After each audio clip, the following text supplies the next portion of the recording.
আসসালামু আলাইকুম। ইহক কোচিংয়ের পক্ষ থেকে আয়োজিত অনলাইন ক্লাসের আজকে ষষ্ঠ শ্রেণীর বিজ্ঞান দশম অধ্যায় গতি নিয়ে আলোচনা করব।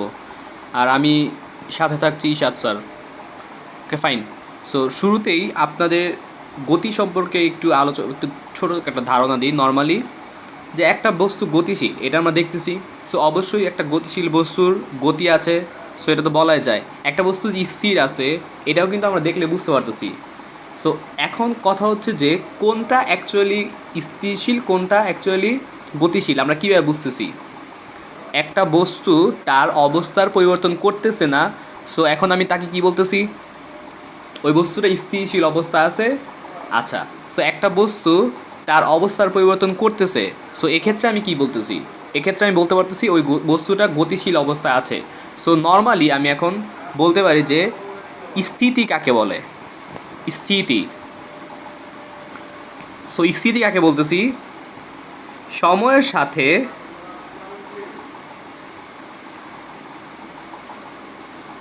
কোনো বস্তুর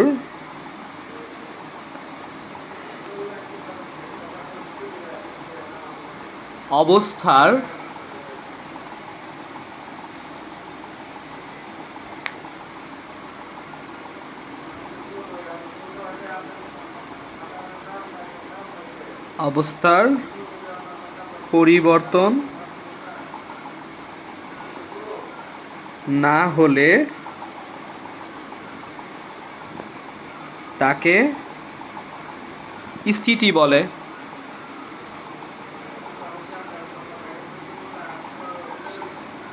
ঠিক আছে, এখন আমি অবস্থার পরিবর্তন হচ্ছে না। সো আমি এটাকে বলতেছি স্থিতি। যদি এখন অবস্থার পরিবর্তন হয় তখন আমি কি বলবো? গতি। শেষ। সেম একইভাবে সংজ্ঞাটা আমি লিখে ফেলবো। সময়ের সাথে সাথে কোনো বস্তুর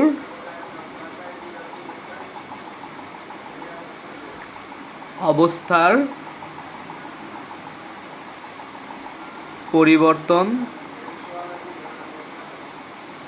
হলে তাকে গতি বলে। সোজা হিসাব। সো এখন আপনাদের যেই টপিকটা এখন পড়ানো হবে বা যেই চ্যাপ্টারটা এখন পড়ানো হবে এটা হচ্ছে গতি। সো স্থিতির ইংলিশ হচ্ছে স্থিতিকে ইংরেজিতে রেস্ট বলা হয়। রেস্ট বলে। Same is the case for, যদি আমি এখন গতিকে ইংরেজিতে বলা হয় মোশন। এইখান থেকেই বেসিক্যালি আপনার আসছে ওই যে রেস্ট, আমরা রেস্ট করি না? সো রেস্ট মানে কি? থেমে যাওয়া। ওইখান থেকে বেসিক্যালি আপনার এই স্থিতিটা আসছে। ইংরেজিতে গতিকে বলা হয় মোশন।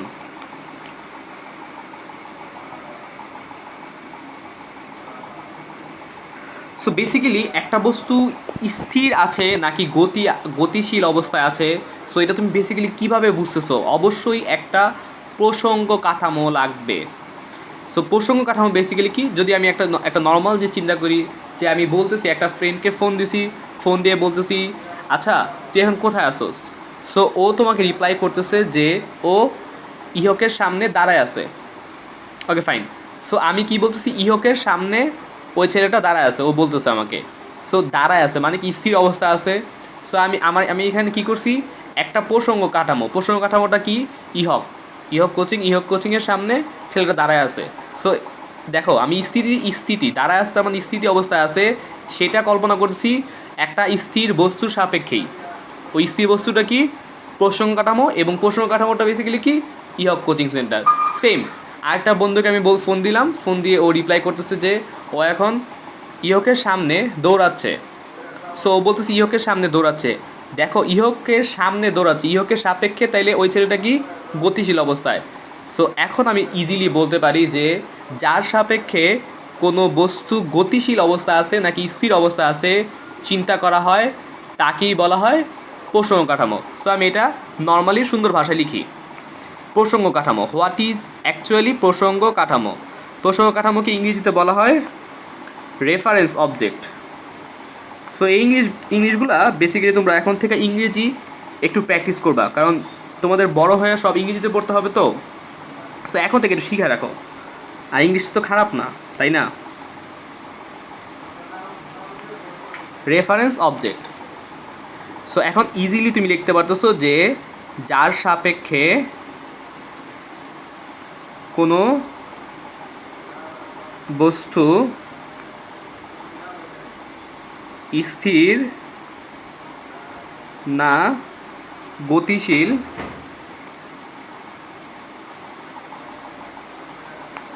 নির্ধারণ করা হয় তাকে প্রসঙ্গ কাঠামো বলে। প্রসঙ্গ কাঠামো বলে। অনেক ইম্পর্ট্যান্ট একটা কোশ্চেন এটা, ক মার্কের জন্য, মানে কয়ের জন্য আসে, অনেক আসে। সো এখন আমরা যেটা দেখব বেসিক্যালি এই প্রসঙ্গ কাঠামো, আমরা যাই চিন্তা করি না কেন সব কিছুর জন্যই আমার এই প্রসঙ্গ কাঠামোটা দরকার হয়। কারণ প্রসঙ্গ কাঠামো ছাড়া আমরা একটা বস্তু ক্লিয়ারলি বুঝতে পারবো না যে ওইটা কি আসলে গতিশীল আছে নাকি স্থিতিশীল আছে। অবশ্যই আমার বলতে হবে যে কোথায় কার সাপেক্ষে আমি কল্পনা করতেছি ওই জিনিসটা। Okay fine. সো আমরা এতক্ষণ দেখতে পারতেছি যে স্থিতি কী, গতি কী, প্রসঙ্গ কাঠামো কী। সো এখন আমরা যাব দূরত্বে। দূরত্বটা বেসিক্যালি কী? একটা নর্মাল একটা বস্তু, যে কোনো একটা বস্তু, সে তার অবস্থার পরিবর্তন করতেছে, তার মানে কি সে একটা দূরত্ব অতিক্রম করছে, আমরা যদি বলি। সো আমি এখন বলতেই পারি যে এটার ক্ষেত্রে কোনো একটা আগে কথা বলে নেই যে দূরত্বের কোনো দিক নেই, যে কোনো দিকে একটা বস্তুর অবস্থানের পরিবর্তন হইতেছে। সো ওইটাকে আমি কি বলবো? দূরত্ব বলবো। কোনো বস্তুর অবস্থার বা অবস্থানের পরিবর্তনকে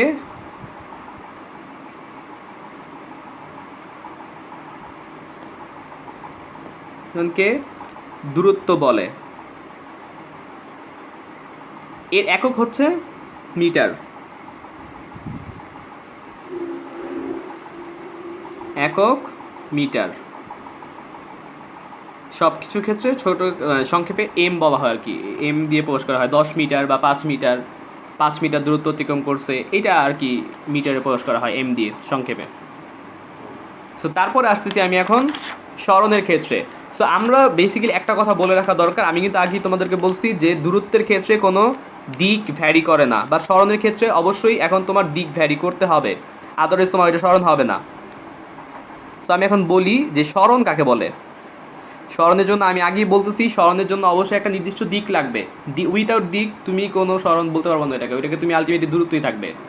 আচ্ছা, কোনো নির্দিষ্ট দিকে, সেম আগের থিমটাই তুমি এখন এখানে ফলো করবা যে কোনো নির্দিষ্ট দিকে কোনো বস্তুর অবস্থার পরিবর্তনকে সরণ বলে, বা নির্দিষ্ট দিকে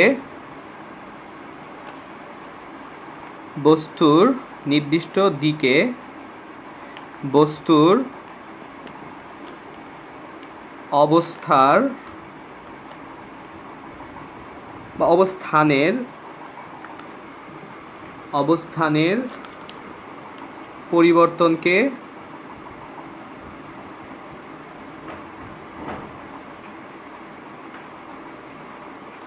সরণ বলে।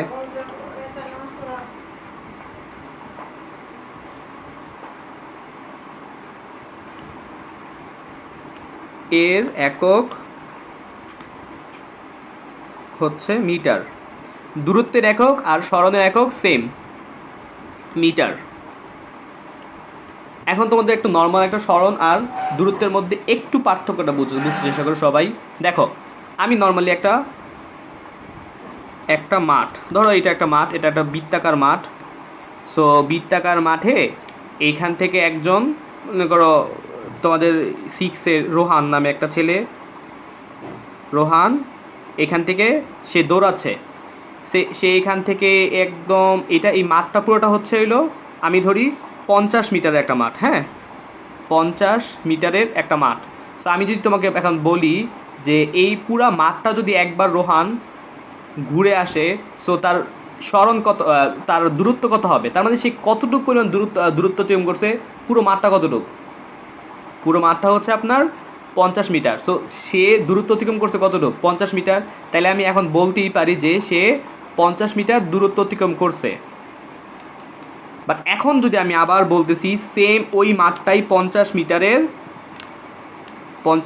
মাঠ, হ্যাঁ, সে দূরত্ব অতিক্রম করছে, আগেই ছিল কত 50 মিটার। রোহান এখান থেকে স্টার্ট করছে, সে এখান থেকে স্টার্ট করে আবার পুনরায় কোথায় ব্যাক করছে, যেখান থেকে শুরু করছে সেখানে আবার সে ব্যাক করছে, একেবারে এই জায়গায় আসছে।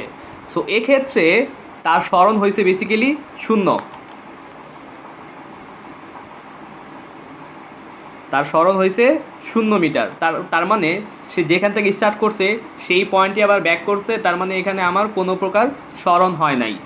ব্যাপারটা অলমোস্ট এরকম যে এই যে একটা রেখা দিলাম আমি এখানে, এই রেখাটা হচ্ছে আপনার 20 মিটার, সে এখান থেকে যাচ্ছে আবার পুনরায় এখান থেকে ব্যাক করতেছে, একবার 20 মিটার যাচ্ছে, একবার 20 মিটার ব্যাক করতেছে। সো 20 কত হচ্ছে 40 মিটার। সো আমি দূরত্ব ক্ষেত্রে কি বলবো 40 মিটার। বাট স্মরণের ক্ষেত্রে কি হচ্ছে, স্মরণের ক্ষেত্রে ব্যাপারটা তা হচ্ছে না, কারণ সে একবার যাচ্ছে আবার পুনরায় ব্যাক করছে, ব্যাক করার ফলে সে যেখান থেকে যাচ্ছে সেখানে আবার ফিরে আসছে। সো এক্ষেত্রে আমি স্মরণ কি বলবো, স্মরণ হচ্ছে 0। সো এইটাই বেসিক্যালি আপনার স্মরণ আর দূরত্বের মধ্যে মেইন মানে পার্থক্যটা, ডিফারেন্সটা। সো এখন আমি যাব, এখন টোটালি তোমাদের, এখন আমি আবার বলতেছি যে তোমাদের যদি কোনো প্রকার প্রবলেম থাকে অবশ্যই কমেন্টে তোমরা জানাবা। যদি কোনো কিছু এখনও বুঝতে সমস্যা হয় অবশ্যই জানানো উচিত তোমাদের, ঠিক আছে? আচ্ছা, এখন আমি যাব বেগে। আচ্ছা, বেগের ক্ষেত্রে কোনো কিছুই না, জাস্ট আমার স্মরণের পরিবর্তন হবে, বাট সময়ের সাপেক্ষে কোনো বস্তুর স্মরণের পরিবর্তনের হারকে বেগ বলে। আচ্ছা, সো আমি এভাবে সহজ করে লিখতে পারি, সহজ ভাষায় কোনো বস্তুর, আচ্ছা আমি একটু নির্দিষ্ট দিকে, অবশ্যই আমার বেগের ক্ষেত্রে দিকটা লাগবে, নির্দিষ্ট দিকে, একটা কেটেই দিলাম, নির্দিষ্ট দিকে কোনো বস্তুর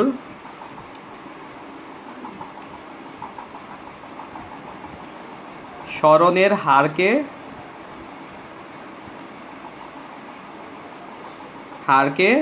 বেগ বলে।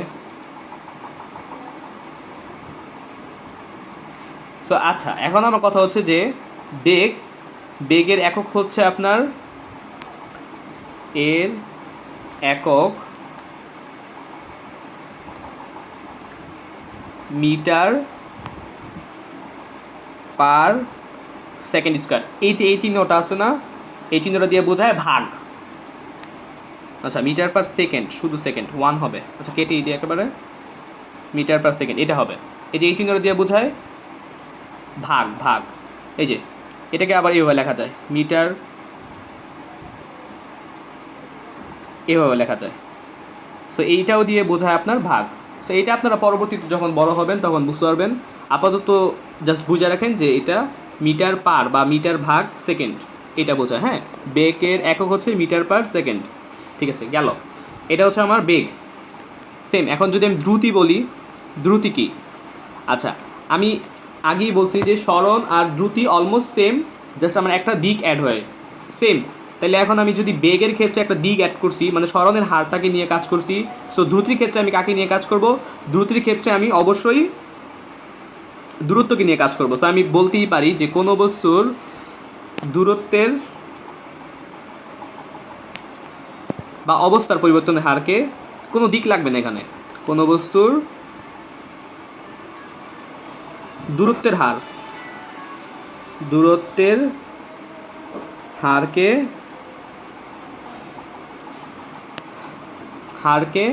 দ্রুতি বলে। দূরত্বের হারকে দ্রুতি আর স্মরণের হারকে বেগ বলে। এই জিনিসটা সবাই মাথায় রাখবেন, দ্রুতি বলে। সো এর এককে সেম, মিটার পার সেকেন্ড, এর একক মিটার পার সেকেন্ড।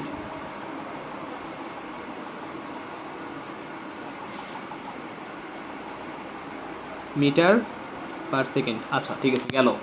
সো এটা হচ্ছে আমার জন্য দ্রুতি। সো এইটা লক্ষণীয় বিষয় যে যে আমার বেগের ক্ষেত্রে সরদের হারটাকে নিয়ে কাজ করছি, আর দ্রুতির ক্ষেত্রে দূরত্বের হারকে নিয়ে কাজ করছি। এইটা হচ্ছে আপনার জন্য কি টপিক, প্রধান টপিক বলা যেতে পারে। সো এই দুইটা জিনিস খেয়াল রাখবেন। ঠিক আছে, আবার আমি পুরো পেজটা রিভিউ করতেছি, একটু দেখেন পুরো পেজটা।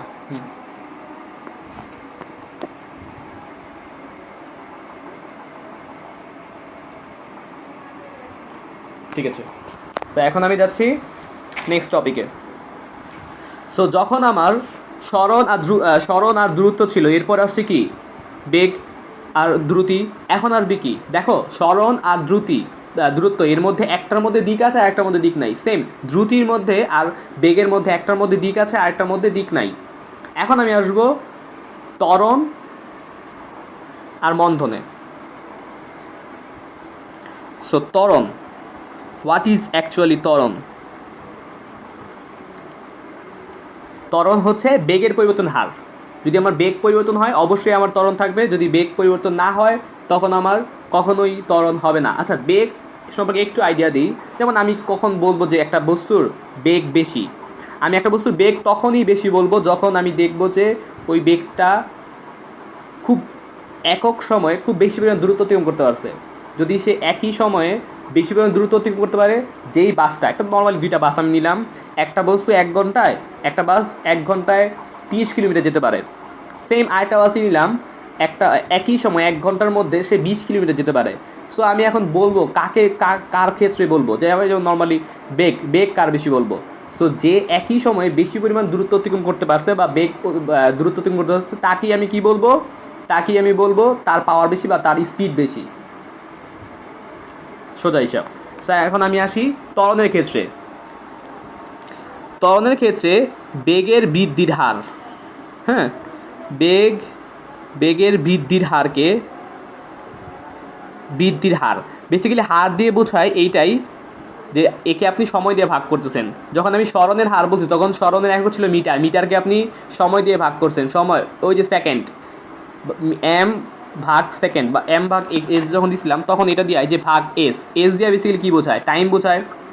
সো এটাই বোঝা যাচ্ছে যে হার দিয়ে বেসিক্যালি আপনার কী বোঝায়? হার দিয়ে বোঝায় আপনি এই স্মরণকে সময় দিয়ে ভাগ করতেছেন। সো আমি যদি এখন বলি আপনাকে ত্বরণ হচ্ছে বেগের পরিবর্তনের হার বা বেগের বৃদ্ধির হার। তার মানে আপনি বেগকে হার মানে সময় দিয়ে ভাগ করতেছেন, বেগের বৃদ্ধির হারকে ত্বরণ বলে, যার একক হচ্ছে মিটার পার সেকেন্ড স্কোয়ার। এটাকে আবার এভাবে লেখা যায় MS ইনভার্স 2, এভাবে লেখা যায়। আচ্ছা, ঠিক আছে। সো এখন আমি একটু দেখবো একটা জিনিস। সো নর্মালি একটা বস্তু ধরেন যে সে 20 মিটার পার সেকেন্ড বেগে স্টার্ট করছে, একটা বস্তু এখান থেকে যাত্রা স্টার্ট করছে, হ্যাঁ। সো সে 20 metre per second, 20 metre per second, 20 metre per second, সে আজীবনই 20 মিটার পার সেকেন্ড বেগেই আছে। সো এক্ষেত্রে তার ত্বরণ কত?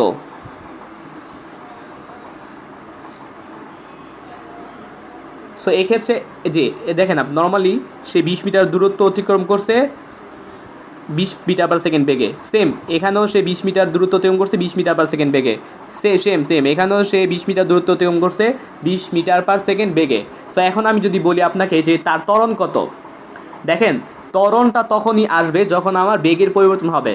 একটু লক্ষ্য করেন যে এখানে কি আমার কোনো বেগের পরিবর্তন হয়েছে?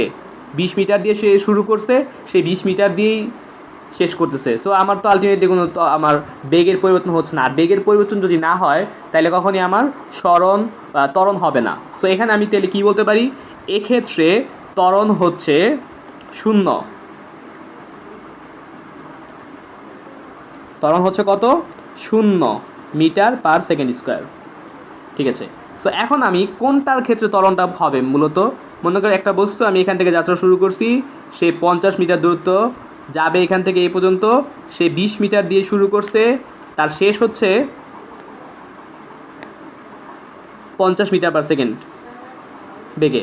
ওকে ফাইন, সে আবার যাচ্ছে, আবার কত 50 মিটার দূরত্ব গেল, সেম তার হয়েছে কত, ধরো যে 80 মিটার/সেকেন্ড। সো এক্ষেত্রে আমি বলতে পারি যে তার কি হয়েছে, তার ত্বরণ হয়েছে, কারণ কি তার বেগটা বৃদ্ধি পাইছে। সো এখন আমি বলতে পারি যে বেগ বৃদ্ধি পাইলে কি শুধু ত্বরণ হয়? হ্যাঁ, না, বেগ যখন হ্রাস পাবে তখন আপনার কী হবে, বেগ যখন হ্রাস পাবে তখন আপনি ওইটাকে ত্বরণই থাকে, বা স্পেসিফিকলি নাম দেওয়ার জন্য বলা হয় মন্দন। সো আমি এখন একটু দেখি, এটা হচ্ছে আমার কত হয়েছে, এটা আমার ত্বরণ, এটাকে আমি বলতে পারি কি ত্বরণ। এক্ষেত্রে ত্বরণ ঘটেছে, এটাতে ম্যাথ দেখাবো, সমস্যা নেই। ত্বরণ ঘটেছে। আচ্ছা, সো এখন আমি যাব মন্দন।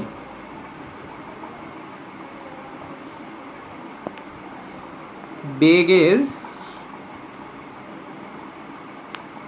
হ্রাস, হ্রাস মানে কি কমা, হ্রাসের হারকে মন্দন বলে, মন্দন বলে। বেসিক্যালি ওইটাও ত্বরণই, বাট ওইটা হ্রাস হয় বা কমে যায়, তো এই কারণে বলা হয় এটাকে মন্দন। যেমন ধরেন একটা বস্তু আমি এখান থেকে স্টার্ট করছি, সেম এটার ক্ষেত্রে চিন্তা করেন, এটার ক্ষেত্রে একটা বস্তু স্টার্ট করছে সে 50 মিটার/সেকেন্ডে, সো সে এতটুকু দূরত্ব 50 মিটার দূরত্ব অতিক্রম করছে, তার হয়ে গেল 30 মিটার/সেকেন্ড বেগ। সো এক্ষেত্রে আমি কি বলতে পারি, তার মন্দন ঘটেছে। সো আবার সে 50 মিটার দূরত্ব অতিক্রম করছে, এক্ষেত্রে তার বেগ কমে গিয়ে 10 মিটার/সেকেন্ড হয়ে গেছে। সো এক্ষেত্রে আমি বলতে পারি তার মন্দন ঘটেছে, অ্যাকচুয়ালি মন্দন ঘটেছে। সো গেল আমার ত্বরণও গেল, মন্দনও গেল। সো এখন আমি বেসিক্যালি যেটাতে যাব, কয়েকটা ম্যাথ দেখবো এখন আমি। হ্যাঁ, কয়েকটা ম্যাথ, যেটা একেবারে না হইলেই নয়, একটু পুরো পেজটা একটু রিভিউ করেন। আর অবশ্যই যদি কিছু বুঝতে না পারেন অবশ্যই আপনারা কমেন্ট করবেন, কমেন্টে যা আপনাদের উত্তর দেওয়া হবে। আমি এখন কয়েকটা ম্যাথ দেখাবো, ম্যাথগুলো মোটামুটি ইম্পর্টেন্ট। আপনাদের এত ডিপে যাব না, কারণ এসে আপনাদের অত ডিপে যাওয়া লাগবে না, বাট 9-10 যখন উঠবেন তখন এই বিষয়ে আপনারা আরও একটু ডিটেলস পড়বেন। সো এখন আমি নর্মালি একটা ম্যাথ করতেছি। কোনো বস্তু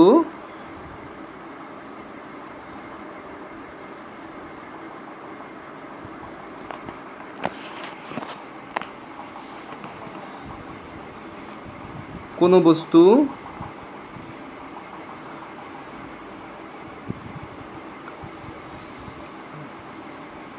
বিশ মিটার/সেকেন্ড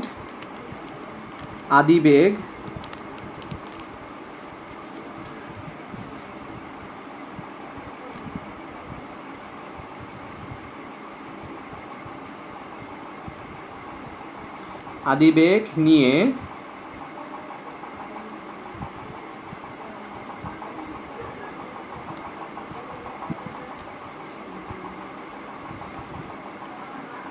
বিশ মিনিট,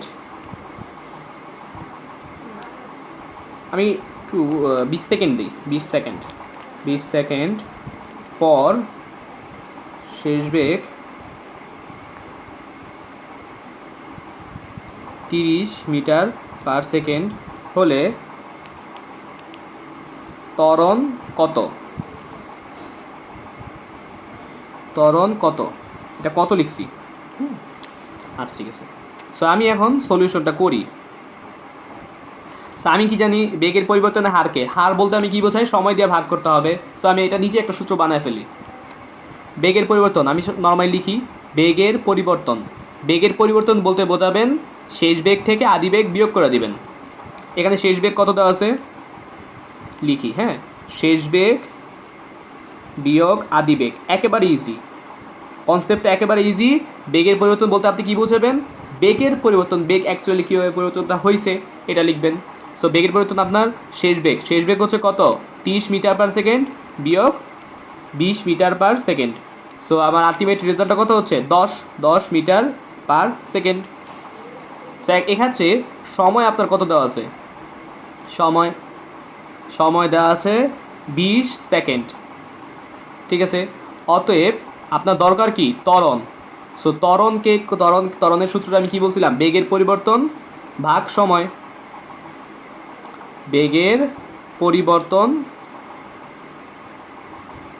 ভাগ সময়।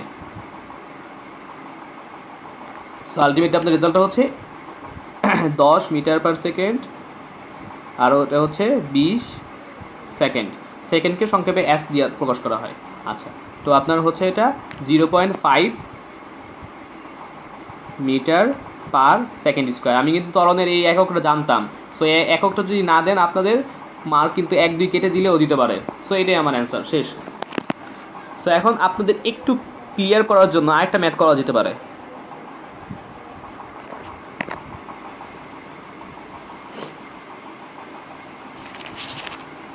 সো নর্মালি আরেকটা ম্যাথ আমি করতেই আছি, হ্যাঁ, ফাইন। সো এই ম্যাথটা আপনার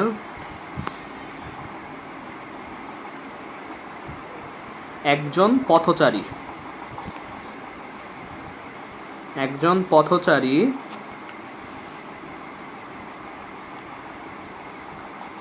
10 মিটার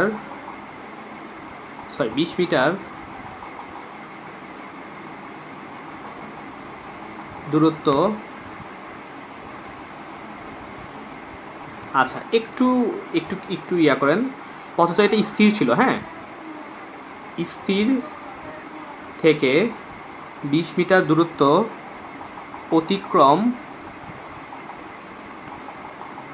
অতিক্রম করলে শেষ বেগ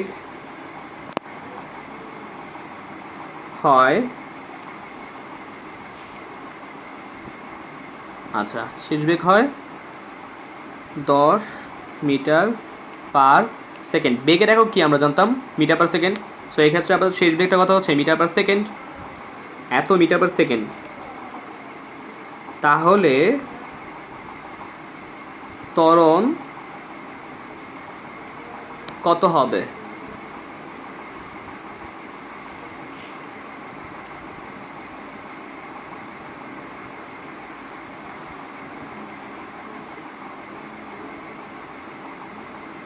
যাত্রাকাল, সেখানে আপনাদের আরেকটা ক্লু দেওয়া আছে, যাত্রাকাল। যাত্রাকাল যদি দেওয়া থাকে তখন আপনারা বুঝবেন ওইটা বেসিক্যালি আপনার টাইমটাই দেওয়া আছে। যাত্রাকাল ছিল 1 মিনিট।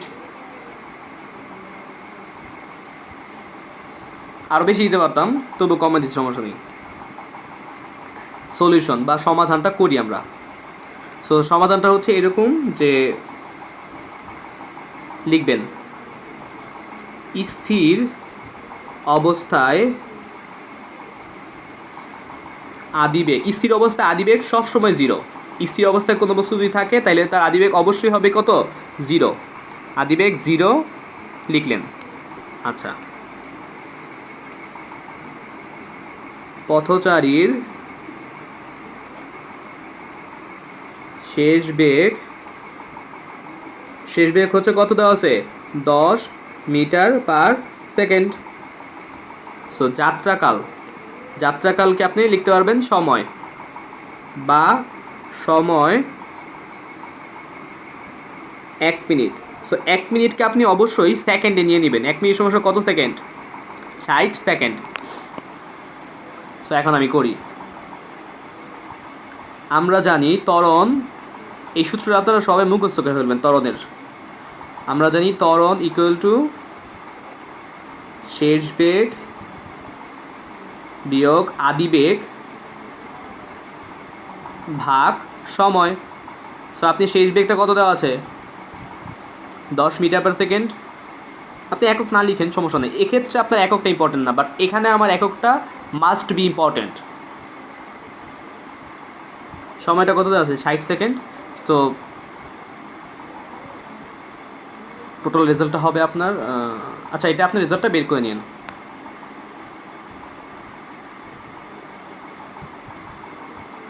রেজাল্টটা আপনি বের করে ত্বরণের একক অবশ্যই মিটার পার সেকেন্ড স্কোয়ার। এটাকে দিতে ভুলেন না, একক না দিলে আপনাদের মার্ক দিবে না, আগে বলে নিলাম। ঠিক আছে, এগুলো সব গেল। সো এখন আপনাদের যেটা পড়াবো সেটা হচ্ছে যে কিছু প্রকার গতি সম্পর্কে আপনাদের একটু ধারণা দেওয়া উচিত, যেহেতু এই চ্যাপ্টারটা হচ্ছে গতি। কিছু থিওরি নিয়ে আলোচনা করি। এতক্ষণ আমি আলোচনা করলাম ম্যাথমেটিক্যাল টার্ম নিয়ে, এখন আমি থিওরি নিয়ে আলোচনা করব। আচ্ছা, বেগের একটা ম্যাথ করানো উচিত। সো বেগের একটা ম্যাথ করাই। আচ্ছা, বেগের একটা ম্যাথ দেখেন, এটা করলাম বেসিক্যালি আমি ত্বরণের ম্যাথ। সো একটা বেগের ম্যাথ দেখায় দেওয়া উচিত।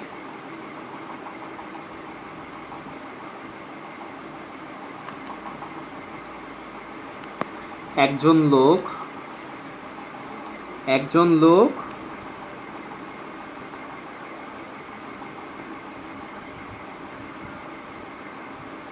একজন লোক 20 মিটার দূরত্ব 20 মিটার দূরত্ব 10 সেকেন্ডে সেকেন্ড দিব না, সেকেন্ড না, এখানে আমি 10 না 10 মিনিট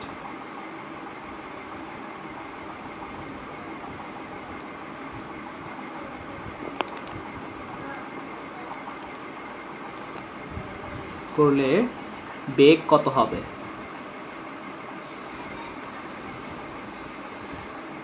সো বেগের ক্ষেত্রে আমি সূত্রটা কি জানতাম আমি কিন্তু বলে দিছি।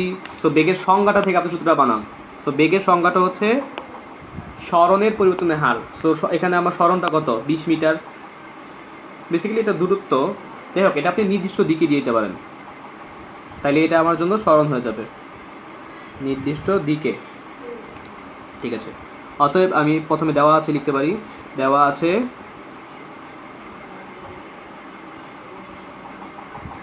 সরণ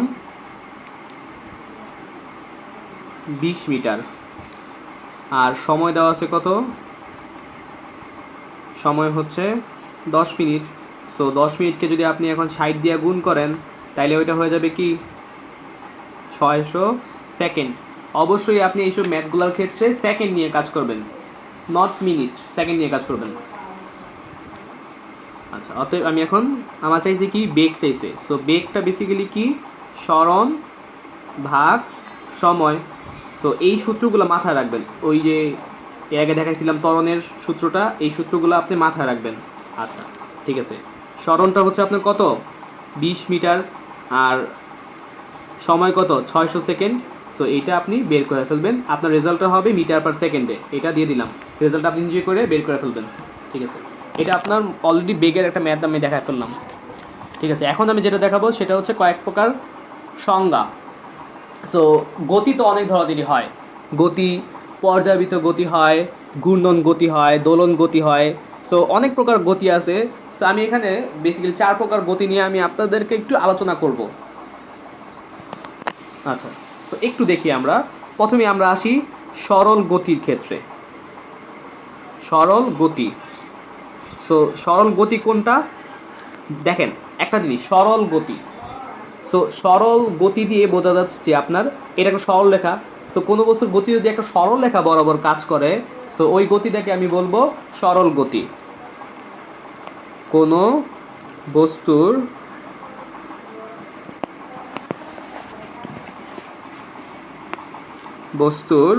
গতি যদি সরল রেখা বরাবর কাজ করে তাকে সরল গতি বলে। সো এইটা গেল। সো এইটা তো বোঝানোর কিছু নাই, একটা নর্মাল একটা রেখা, একটা রেখার উপরে আমার ধরেন নর্মাল একটা রেখা, একটা দাগ। তো যাই হোক, মানে একটা বাস একটা সরল একটা রাস্তা দিয়ে চলছে। সো এক্ষেত্রে তার যে গতিটা হবে সেটা হচ্ছে সরল গতি। সোজা হিসাব, সরল রেখার উপরে যে গতি কাজ করে বা সরল রৈখিক গতি হচ্ছে মূলত আমার সরল গতি। ঠিক আছে, কোনো বস্তুর যদি একটা গতিটা আমার রেখা বরাবর যায়, সো ওই গতিটা হচ্ছে মূলত আমার সরল গতি। সেম এখন আমি আসবো ঘূর্ণন গতির ক্ষেত্রে। এইটা একটু ক্রিটিক্যাল, এইটা একটু সুন্দর করে বোঝার ট্রাই করবেন, খুব খেয়াল করে দেখেন। যখন কোনো বস্তু নির্দিষ্ট অক্ষ থেকে বস্তু কণার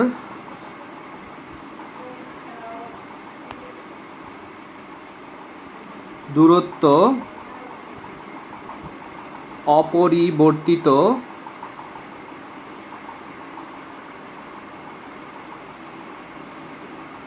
রেখে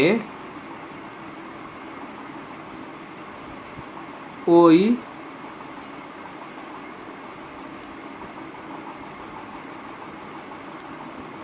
অক্ষকে কেন্দ্র করে ঘোরে তাকে ঘূর্ণন গতি বলে। সো এটা যদি আপনি বুঝতে চান, নর্মালি একটা ফ্যানের দিকে তাকান। সো এখনই আপনারা ফ্যানের দিকে তাকান, ওই যে দেখেন ফ্যান একটা নির্দিষ্ট অক্ষ কেন্দ্র করে বারবার ঘুরতেছে। সো এইটাই বেসিক্যালি আপনার হচ্ছে কি একটা ঘূর্ণন গতি। সো বস্তু কণাগুলোর, আমরা জানি কি প্রত্যেকটা বস্তুই কি অনেকগুলো কণা দিয়ে তৈরি। সো বস্তু কণাগুলোর দূরত্ব অপরিবর্তিত রেখে ফ্যান কি এরকম ব্যাপারটা যে ফ্যান বারবার অক্ষটা চেঞ্জ করতেছে। তুই চিন্তা করি আমি এটা একটা ফ্যান, হ্যাঁ এইটা একটা ফ্যান। সো আমি যদি এরকমটা জাস্ট ফ্যান একটু আঁকি, সো এটা যদি আমার একটা ফ্যান হয়, সো এই ব্যাপারটা কি এরকম যে এই ফ্যান একইভাবে যে এই ফ্যানের পাখাটা এখানে আইসা পড়ছে, আইসা তারপরে ঘুরতেছে, এরকম ব্যাপারটা না। ফ্যানের দূরত্ব কিন্তু তিনটা পাখার দূরত্ব কিন্তু সেম আছে। সো সে এই দূরত্বটাকে কেন্দ্র করেই সে বারবার পর্যায়ক্রমে ঘুরতেছে। সো এই গতিটা হচ্ছে আমার জন্য কি ঘূর্ণন গতি। আর এই অক্ষটা হচ্ছে মূলত এই ফ্যানের মেইন, এইটা এই গোলটা হচ্ছে আমার অক্ষ। সো এই অক্ষটাকেই সে কেন্দ্র করে বারবার পর্যায়ক্রমে ঘুরতেছে। আচ্ছা গেল, এটা আমার ঘূর্ণন গতি গেছে। সো এখন আমি আসি পর্যাবৃত্ত গতির ক্ষেত্রে। পর্যাবৃত্ত গতিটাও মোটামুটি সহজই, একটু ক্লিয়ারলি বুঝেন। সো কোনো গতিশীল বস্তুকণার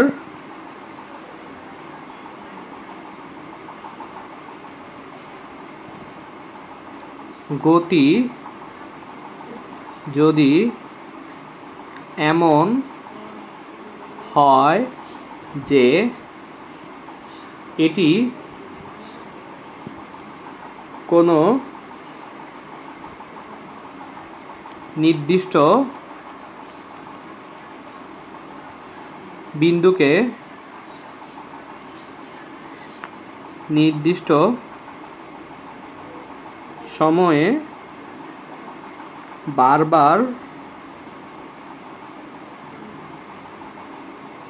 অতিক্রম করে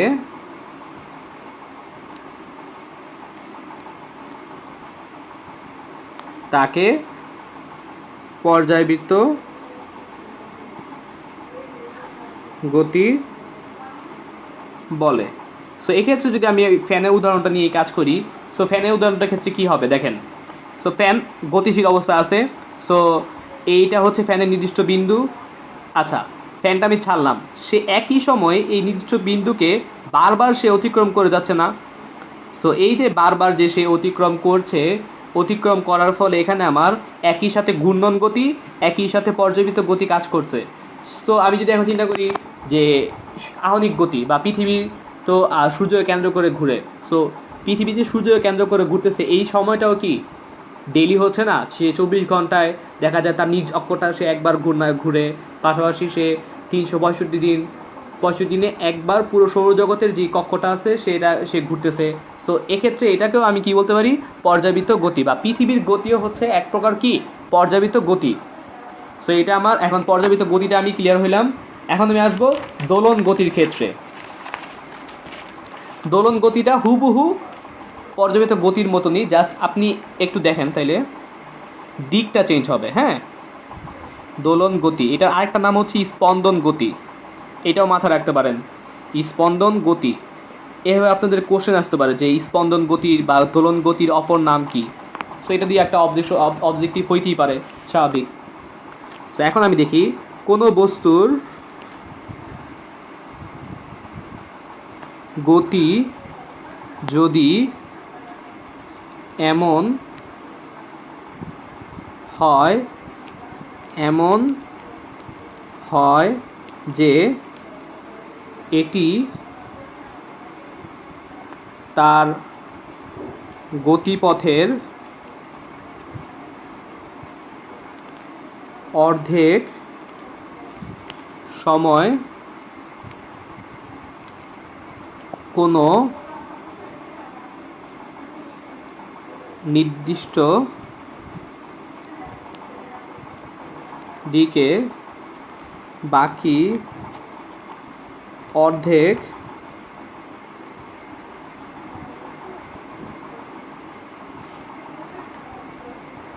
সময় তার বিপরীত দিকে চলে, তাকে দোলন গতি বলে। সো আমি যদি এখন চিন্তা করি একটা দোলনার কথা আসি, হ্যাঁ, তো নর্মালি একটা দোলনা যদি আসে এরকম যে দোলনা সে একইভাবে যাচ্ছে একদিকে, আরেকবার সে ব্যাক করতেছে। তো আমি যদি এইটা দিয়ে একটু চিন্তা করি, এটা হচ্ছে আমার একটা দোলনা, তো দেখি সো সে একই পথে যাচ্ছে, একবার যাচ্ছে, আবার সে এভাবে সেম একইভাবে ব্যাক করতেছে। সো এক্ষেত্রে যে গতিটা কাজ করবে সেই গতিটা হচ্ছে, দেখেন এক দিক থেকে যাচ্ছে সে একই পথে, পথটা কিন্তু সেম, বাট সে বিপরীত দিকে আবার ব্যাক করতেছে। সো এই গতিটা হবে আমার জন্য কি দোলনার গতি বা দোলন গতি। সো আপনাদের ক্লাস আজ এই পর্যন্তই। সো যা যা পড়াইলাম একটু আপনারা আমি অন্তত এতটুকু বিশ্বাস করি যে একেবারে কিছু না পড়ার থেকে কিছু পড়াও অন্তত বেটার। সো ইহক কোচিংয়ে অ্যাকচুয়ালি স্বাগতম জানানো উচিত যে এই অনলাইন যে ক্লাসগুলো নেওয়া হচ্ছে এটা আসলে আপনার জন্য খুব বেশি পরিমাণ ভালো। আর আশা করি আপনারা সবাই ভালো আছেন, আর একটু টুকটাক একটু পড়াশোনা করেন। আর এগুলো আজীবনই লাগবে। এই দোলন গতি, এই গতির যে চ্যাপ্টারটা, এটা হচ্ছে আপনাদের 9-10-এ খুব ভাইটাল, অনেক বেশি পরিমাণ পড়তে হবে। আর এখন একটু একটু টুকটাক আমি চেষ্টা করছি যে টুকটাক থিম দেওয়ার জন্য অ্যাটলিস্ট, ঠিক আছে। সো যদি কারো যদি কোনো প্রবলেম থেকে থাকে সো অবশ্যই আপনারা কমেন্ট করে জানাবেন, অবশ্যই চেষ্টা করবো আমরা। ঠিক আছে, আসসালামু আলাইকুম।